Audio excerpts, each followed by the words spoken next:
What? Ialah bendera Indonesia, tapi it's not the bendera Indonesia. Banyak sangat masa tu 5 tahun lepas banyak sangat guna emoji bendera Malaysia, tapi I punya baju ada bendera Indonesia. Tu banyak.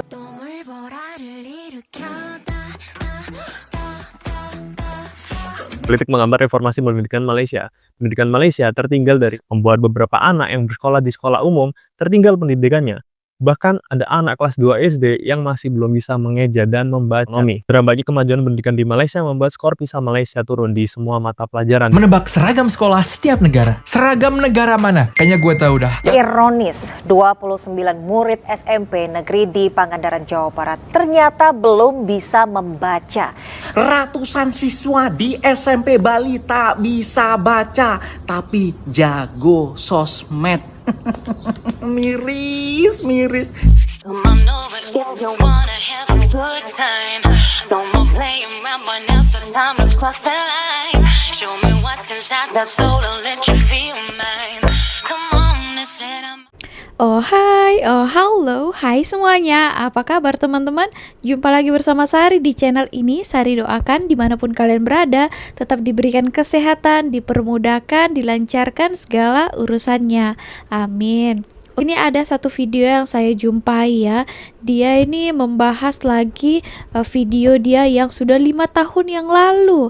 Disebabkan video dia 5 tahun lalu itu FYP ya. Nah, masuk juga sampai ke Indonesia. Dia berisikan dia memakai baju-baju seragam sekolah uniform ya di beberapa negara. Nah, di sini dia biasa kan, kalau adik saya pun itu pakai baju sekolah uniform, dia akan ada name tag-nya, dan name tag mereka di sini tuh ada warnanya ya. Sekarang adik saya pun sekolah menengah itu dia name tag-nya color kuning ya, warna biru, ada warna merah, semacam itu. Oke, nah tergantung sekolahnya ya. Oke, nah di video kali ini dia tuh memakai seragam, memakai uniform, dan name tag-nya tuh warna merah. Name tag namanya katanya sini ya. Tapi ada juga yang mengomentari, netizen Indonesia mengatakan seragam sekolah Malaysia itu ya macam klaim lah punyanya Indonesia. Tak habis-habis lah ya kan, klaim-klaim saja mereka ini. Padahal jelas-jelas itu adalah name tag. Oke, tak apa, sebelum kita bahas lebih lanjut, kita tonton videonya dulu ya, penjelasan daripada lelaki ini langsung. Cium. What? Sebenarnya I memang tak nak buat video ni sebab video ni dah 5 tahun. Actually masa tu when I post, memang banyak orang salah faham yang nama tag saya dekat baju seragam tu ialah bendera Indonesia, tapi it's not the bendera Indonesia. Banyak sangat masa tu 5 tahun lepas banyak sangat orang Indonesia and will come and tell me that kenapa I tipu orang guna emoji bendera Malaysia, tapi I punya baju ada bendera Indonesia. Tu banyak sangat orang yang accuse saya, cakap I tipu. So I buat satu video, I buat video untuk clarification yang itu uniform I masa I sekolah menengah, and yang merah tu ialah bukan bendera Indonesia tapi tag nama saya. Banyak sangat tahu. Karena merah, komen macam merah ni. Tiba-tiba datang balik cakap aku tu tipu lah guna logo Indonesia lah. And this is just 3 comments. Banyak lagi I tak screenshot. Itu bukan bendera Indonesia. Guys, tengok lagi sekali. Tengok teliti, ni bukan bendera Indonesia. Ni nama tag nama saya punya pakaian seragam sekolah. And reason I buat video ni is really not to like blame anyone. Bukan nak blame orang Indonesia salah faham ke apa. It's really just my uniform masa I dekat high school, and itu nama saya, tag nama saya warna merah and bingkai dia hitam. But this is my only reason I'm doing this video. So jangan salah faham lagi. Okay, stay safe guys, bye. And saya memang asal dari Malaysia. Oh, inilah videonya itu ya katanya. Oh, ini Jepang semacam ini. Oh, ini Korea. Oh, ini China. Oh, ini Malaysia. Oh, faham. Oke, so ramai yang salah faham ya. Itulah bendera kita itu merah dan putih saja kan. Jadi ya baju uniform mah mestilah kalah putih kan. Oke, dan padahal tak ada merah putih tahu langsung. Karena putih itu adalah seragam dia dan itu adalah name tag-nya warna merah ya. Oke, nah by the way kalau di Indonesia ini Sari jelaskan ya, kalau kita di Indonesia name tag kita itu warna putih dan hitam saja ya. Tapi kalau di sini saya lihat itu ya contohnya ini sekolah dia itu Sari tak pasti di mana sekolahnya, tapi name tag-nya itu warna merah. Contohnya adik saya warna kuning, ada juga itu hari saya lihat ya warna biru juga. Dia punya ini name tag di sini itu ternyata kebetulan ngam-ngam pula warna merah kan, uniformnya kalau putih ya. Orang pikir ya kan komentar lah, ini merah dan putih bendera Indonesia. Aduh, tapi mungkin karena dibuatnya di sininya itu bendera Malaysia, nanti netizen kata kau klaim ya bendera Malaysia kau letak, tapi kau pakai uniform Indonesia. Oke teman-teman, kita akan sambungkan lagi ya. Ini ada Sari jumpa video yang perlu kita klarifikasi ya. Oke, nah nanti kita akan bahas, tapi kita tonton dulu video. Politik menggambar reformasi pendidikan Malaysia. Pendidikan Malaysia tertinggal dari Vietnam. Padahal anggaran pendidikan Malaysia lebih besar. Kebijakan pendidikan yang selalu berubah mengikuti kepentingan politik adalah salah satu penyebabnya. Beberapa penyebab lainnya adalah dihapusnya ujian nasional, standar bahasa yang tidak konsisten antara bahasa Melayu dan bahasa Inggris, serta sumber daya pengajar yang kurang kompeten. Solusi yang dipilih oleh kebanyakan orang tua adalah memasukkan anak mereka ke sekolah Cina. Yang dikarenakan sekolah Cina memiliki kurikulum yang lebih baik dan pengajaran bahasa Inggris yang lebih implikatif. Orang tua merasa pendidikan adalah investasi yang sepadan untuk anak mereka dalam pendewasaan menuju dunia kerja. Tapi tidak semulus itu. Sekolah Cina sempat dianggap menimbulkan perpecahan ras dan seharusnya segala urusan formal menggunakan bahasa Melayu bukan bahasa lainnya. Tapi tentu tidak semua orang memiliki akses ke sekolah Cina karena biaya yang tergolong mahal. Perkiraan biaya per semester sendiri adalah 2.000 ringgit atau sekitar 7,4 juta rupiah. Membuat beberapa anak yang bersekolah di sekolah umum tertinggal pendidikannya. Bahkan ada anak kelas 2 SD yang masih belum bisa mengeja dan membaca dengan lancar karena kondisi ekonomi. Terbagi kemajuan pendidikan di Malaysia membuat skor PISA Malaysia turun di semua mata pelajaran dibanding 2018. Dengan penurunan signifikan dalam matematika minus 31 poin, sains minus 22 poin, dan membaca minus 27 poin. Membuat ranking skor PISA Malaysia turun menjadi peringkat 55 di antara negara ASEAN. Oke, nah ini semuanya yang dikatakannya ini salah ya. Dia ini tak tahu diambilnya dari mana fakta ini atau dia create sendiri ya. Banyak yang salah yang dikatakannya. Tadi gimana saya membahasnya satu persatu ya. Kalau kalian mungkin memperjelasnya kalian boleh komentar. Saya hanya menjelaskan beberapa saja yang saya paham ya. Kalau mungkin ada yang kurang kalian boleh jelaskan kembali ya. Semua pun yang dikatakan salah, katanya standar bahasa yang tidak konsisten ya, karena dihapusnya ujian nasional. Ujian nasional itu kan SPM kan. Aduh, gimana ini ya? Oke, tadi dikatakan bahasa ya. Kalau saya jelaskan saja, ini adalah yang sekolah macam sekolah kebangsaan jenis Cina, sekolah kebangsaan jenis Tamil, sekolah itu adalah sekolah rendah ya, macam seumpama SD ataupun sekolah dasar saja ya teman-teman. Kalau nanti sudah sekolah menengah, nah di situ sudah menggunakan bahasa Melayu semuanya. Nah bahkan kalau macam SJKC, SJKT pun kalau mereka anak-anaknya itu tidak lulus bahasa Melayu, mereka tidak boleh melanjutkan ke sekolah menengah atas ya. Mereka harus ikut peralihan namanya. Nah itu pun macam mengulang 1 tahun lagi ya. Nah gitu ya, jangan salah katanya gini. Gue ngerasa Indonesia itu tertinggal banget dalam hal edukasi. Kita pikirin aja ya, orang kalau misalnya mereka belajar dari apa? Dari kesalahan kan. Tapi kita hidup di sistem edukasi yang udah ratusan tahun dibentuk, yang mempunish kesalahan. Ketika kita berbuat salah di sekolah, kita dianggap bodoh. Kita diberikan nilai yang jelek. Logikanya terbalik gitu loh. Karena kalau kita menilai ikan dari kemampuannya memanjat pohon, kita akan menganggap ikan ini bodoh seumur hidup. Sistem pendidikan Indonesia harus bisa mengakomodasi orang-orang yang memang mempunyai talent yang berbeda. Bagaimana orang yang pintar matematika, orang yang pintar sejarah, itu di-equally valued dengan orang yang pintar basket.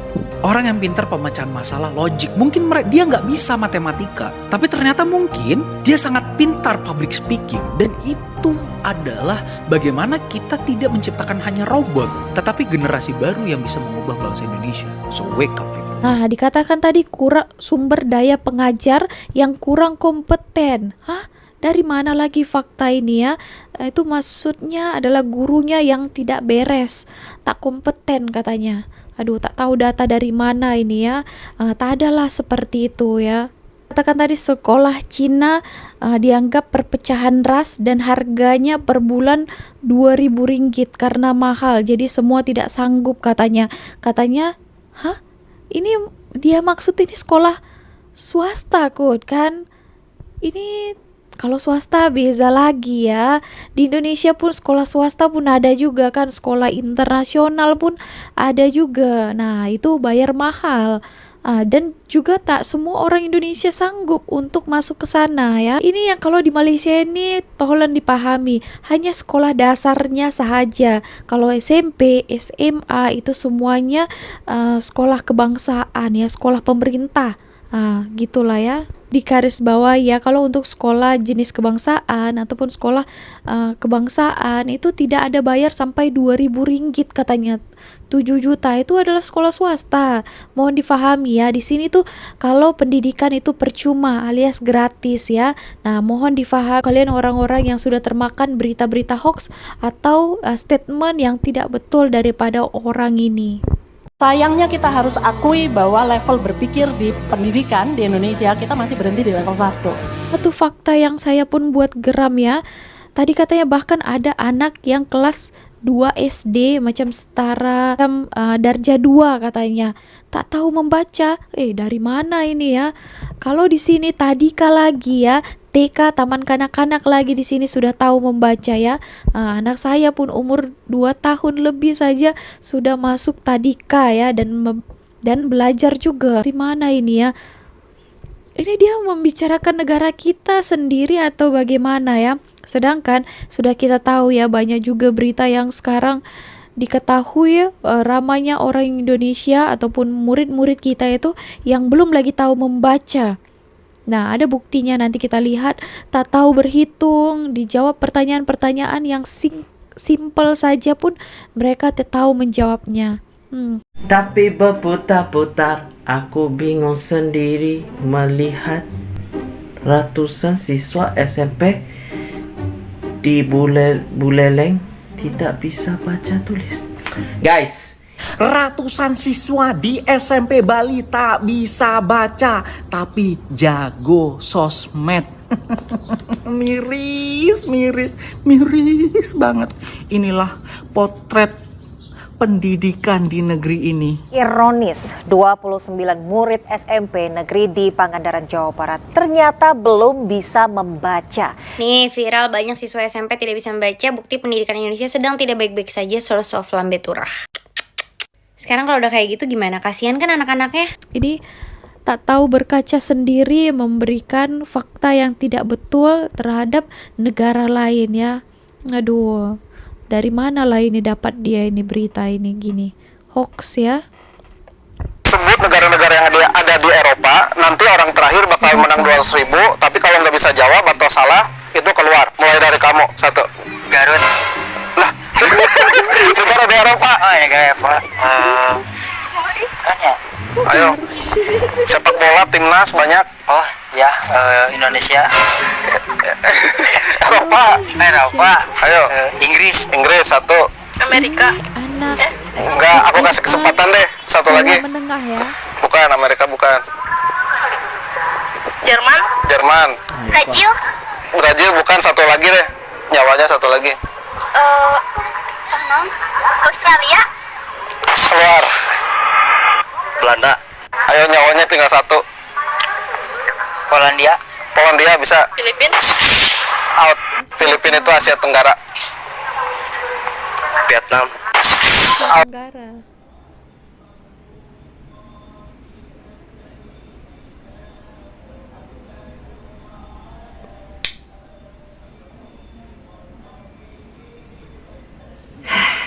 Geleng-geleng kepala dia. Garut ya. Kadang-kadang guys ya, aku rasa seperti Tak tahu guys, yang jajah Indonesia ini siapa guys?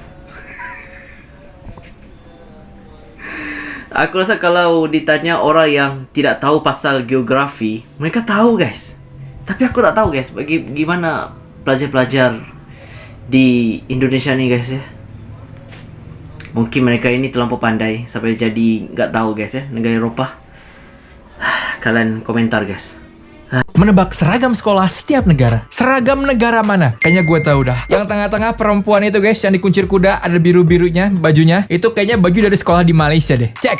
Itu Malaysia guys, gue tahu guys. Seragam negara mana? Fix lagi study tour dari fotonya nih. Dia pakai kacu warna merah ya. Terus perempuannya pakai baju kayak kodok, pakai rok. Oh, gue tahu guys. Korea Utara cuy, bener lagi cuy. Aduh. Tapi bagus loh. God damn bro. Ini bagus banget, serasa sekolah di Hogwarts guys. Sekolahnya Harry Potter. UK kah? Inggris. Gue pengen guys sekolah di sini guys. Gue salfok sama gurunya tuh guys. Enjoy banget itu gurunya ya. Kayak muka-muka orang India teman-teman ya. Tapi lebih bersih guys. Warna hijau putih. Mungkin negara-negara dekat India ya. Afghanistan, Pakistan, Kazakhstan, Pakistan, Australia nih. Udah ketebak dari topinya guys. Cek tuh Australia cuy. Ketara. Afrika, yang perempuannya pakai baju putih biru. Dan juga yang laki-lakinya warnanya coklat-coklat. South Africa. Kita cek. Pantai Gading. Sekolah Malaysia. Sekolah Indonesia part 1. Selamat datang ke Sekolah Malaysia. Kamu dari mana? Indonesia, Pak. Kenapa hari ini tak pakai tali leher? Oh, kambing kali. Tali leher. Dasi. Oh, nakal. Ajo pergi jumpa pengetua sekolah. Nenek saya mah udah mati, ketemu kepala sekolah kali. Badannya mana? Nenek. Gue mau cerita nih soal pendidikan di Indonesia yang lagi rame dibahas belakangan ini, dan juga mau bandingin sama pendidikan di Malaysia. Ini penting banget buat kita ngerti gimana kondisi pendidikan di dua negara tetangga ini, dan apa yang bisa kita pelajarin. Di Indonesia, ada program CSR dari salah satu perusahaan yang ngadain sekolah prasekolah gratis buat anak-anak dari keluarga yang nggak mampu. Ini bagus banget, tapi masalahnya milih siapa yang bener-bener nggak mampu tuh ternyata susah banget. Lo bayangin aja, banyak keluarga yang punya HP dan motor, tapi rumah mereka lantainya masih tanah. Jadi, bener-bener bikin bingung buat nentuin siapa yang layak dapat bantuan. Nah, kemarin gue dengar obrolan menarik dari Ibu Antarina, seorang ahli pendidikan yang udah lama banget berkecimpung di dunia pendidikan Indonesia. Menurut dia, kondisi pendidikan di Indonesia saat ini sangat kritis. Biaya sekolah terus naik, banyak anak yang putus sekolah karena nggak mampu bayar. Padahal, kalau kita mau maju di tahun 2045 nanti, pendidikan tuh jadi kunci utama.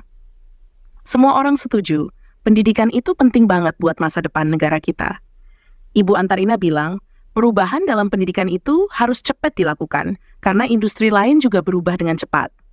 Masalahnya, banyak orang tua yang masih berpikiran kayak dulu. Kita dulu juga begini, nggak masalah kok, sukses juga. Padahal, dunia udah berubah. Cara belajar dan mengajar juga harus berubah. Makanya, menurut Ibu Antarina, Kementerian Pendidikan tuh yang paling bertanggung jawab buat mulai perubahan ini. Tapi, dia juga bilang, walaupun pemerintah belum bisa berubah banyak, dia dan timnya di sekolah udah mulai jalanin pendidikan yang mereka percaya. Ibu Antarina cerita pengalaman pribadinya waktu sekolah di luar negeri. Dia bilang di sana, dosennya ngajarin mata kuliah operational management, tapi caranya beda banget.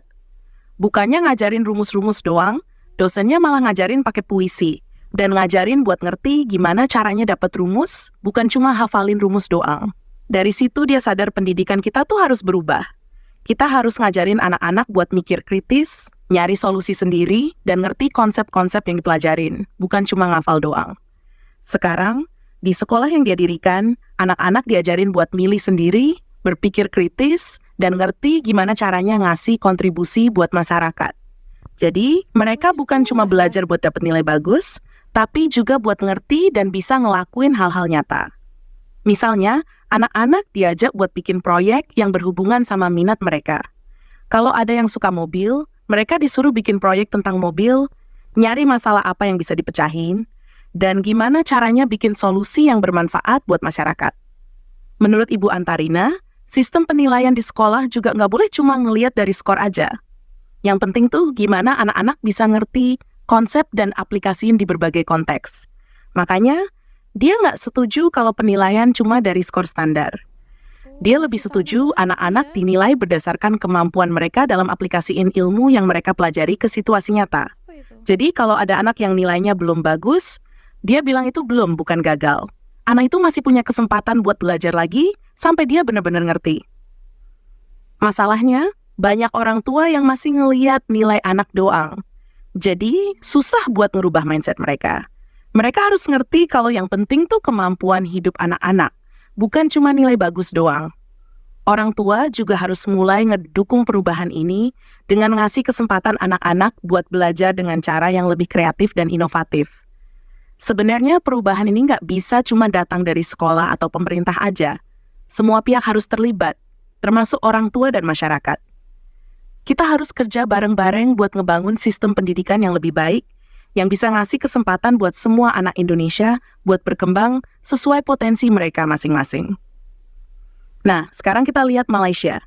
Di Malaysia, pendidikan juga punya tantangan tersendiri. Pemerintah Malaysia udah cukup lama ngelakuin reformasi pendidikan buat ningkatin kualitas dan aksesibilitas pendidikan. Salah satu program yang menonjol adalah program transformasi pendidikan yang dimulai sejak tahun 2013.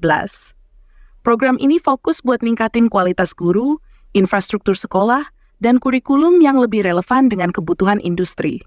Malaysia juga punya program bantuan pendidikan yang mirip dengan program CSR di Indonesia. Tapi bedanya di Malaysia, sistem pendataan mereka lebih terstruktur. Mereka punya data yang lebih akurat buat nentuin siapa yang benar-benar butuh bantuan.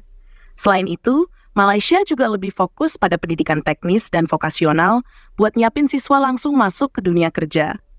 Namun, tantangan terbesar di Malaysia adalah kesenjangan pendidikan antara daerah perkotaan dan pedesaan. Meskipun ada kemajuan signifikan, tapi masih ada daerah-daerah terpencil yang kekurangan fasilitas pendidikan. Ini mirip dengan Indonesia, di mana akses ke pendidikan yang berkualitas masih jadi masalah besar di banyak daerah. Secara keseluruhan, Indonesia dan Malaysia sama-sama menghadapi tantangan besar dalam bidang pendidikan. Tapi mereka juga punya inisiatif dan program yang bertujuan buat ningkatin kualitas pendidikan. Kita bisa belajar dari pengalaman Malaysia dalam hal reformasi pendidikan dan bagaimana mereka mengatasi masalah kesenjangan pendidikan. Begitu juga sebaliknya, Malaysia bisa belajar dari inisiatif-inisiatif inovatif yang dilakukan di Indonesia. Sebagai penutup, gua mau bilang, ayo kita semua peduli sama pendidikan. Bukan cuma buat anak kita sendiri, tapi buat semua anak di Indonesia dan Malaysia. Karena masa depan negara kita ada di tangan mereka. Jadi mari kita dukung perubahan, mari kita dukung pendidikan yang lebih baik. Terima kasih udah dengerin cerita gue. Semoga bermanfaat dan bisa jadi inspirasi buat kita semua.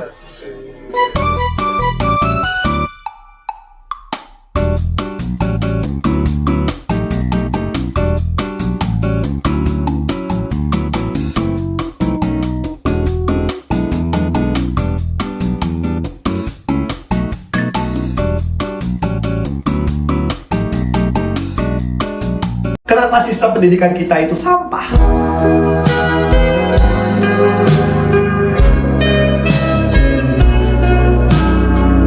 Albert Einstein pernah berkata, semua orang itu jenius. Tapi, jika kamu menilai seekor ikan dari kemampuannya memanjat pohon, maka seumur hidup ia akan percaya bahwa dirinya bodoh. Dan itulah yang terjadi di sistem pendidikan kita, guys. Semua siswa dipaksa mengikuti standar yang sama, diuji dengan cara yang sama. Seolah-olah kecerdasan itu cuma satu bentuk. Padahal, ada anak yang jago berhitung, ada yang berbakat di seni, dan ada juga yang tangannya terampil menciptakan sesuatu. Tapi kalau semuanya dipaksa untuk unggul di mata pelajaran yang sama, bukankah itu seperti menyuruh ikan atau burung atau kucing untuk berlomba membanjat pohon? Akibatnya, ya, banyak siswa yang kehilangan rasa percaya diri, merasa gagal hanya karena tidak sesuai dengan standar yang dipaksakan. Padahal, dunia butuh lebih dari sekedar hafalan. Dunia butuh kreativitas, inovasi, dan orang-orang yang berpikir di luar kotak. Mungkin sudah waktunya kita bertanya, apakah kita ingin mencetak anak-anak yang sekedar bisa menjawab soal ujian, atau generasi yang benar-benar siap menghadapi dunia nyata? Aku baru sadar, ternyata pendidikan kita setertinggalan itu ya. Coba deh kamu lihat data ini, Most Educated Country 2024. Kamu tahu nggak negara kita ada di posisi berapa? Ya, 46 dari 46 negara. Nggak heran sih, masyarakat kita aja masih banyak yang cuma tamatan SD. Bahkan, persentase yang nggak tamat SD dan belum sekolah juga masih tergolong cukup tinggi. Selain itu, yang menempuh pendidikan sampai sarjana nggak nyampe 7%. Dan IQ rata-rata kita masuk dalam kategori borderline, yang artinya memiliki kesulitan dalam memahami literasi, menganalisis, dan berpikir logis. Jadi nggak heran kalau masalah-masalah ini masih sering terjadi. Semua data ini menunjukkan kalau negara kita masih kurang dalam mendukung kemajuan pendidikan. Karena hal ini terlihat dari anggaran pendidikannya masih dikorupsi. Gimana nih menurut kamu? Apakah dalam kurun waktu 21 tahun ini, negara kita bisa mewujudkan visi Indonesia Emas 2045?